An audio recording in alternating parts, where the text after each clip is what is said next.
थंडीच्या दिवसात ना मशरूमची आमटी खूप चवीला छान लागते. तर आज आपण मशरूमची आमटी, भात, गरमागरम तांदळाची भाकरी आणि मुळ्याची भाजी करणार आहे. चला आपण पटापट करून घेऊया.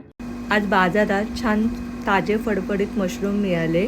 घरी आणून हे अशा प्रकारे साफ करून घ्यायचे आणि स्वच्छ धुवून घेतले. त्यानंतर कट करून घेतले. एका साईडला लोखंडी भांड्यामध्ये तेल गरम केले आहे. त्यामध्ये टाकला आहे कढीपत्ता आणि एक मोठा टोमॅटो बारीक चिरलेला. टोमॅटो थोडासा हलकासा नरम होऊ द्यायचा आहे. तुम्हाला हवं असल्यास यामध्ये तुम्ही कांदासुद्धा बारीक चिरून टाकू शकता. त्यानंतर यामध्ये टाकलं आहे घरगुती लाल तिखट आणि वाटण. कांदा खोबऱ्याचं वाटण इथे मी वापरलं आहे. कांदा खोबऱ्याचं वाटण कसं करायचं याचा व्हिडिओ मी ऑलरेडी पोस्ट केला आहे चॅनलवरती, नक्की बघा. त्यानंतर यामध्ये कट करून टाकलेले मशरूम टाकायचे आहे आणि बेटाचं पाणी टाकायचं आहे. व्यवस्थित उकळी येऊ द्यायचे. वरून कोथिंबीर टाकून गरमागरम भाताबरोबर सर्व करायचं आहे. एन्जॉय.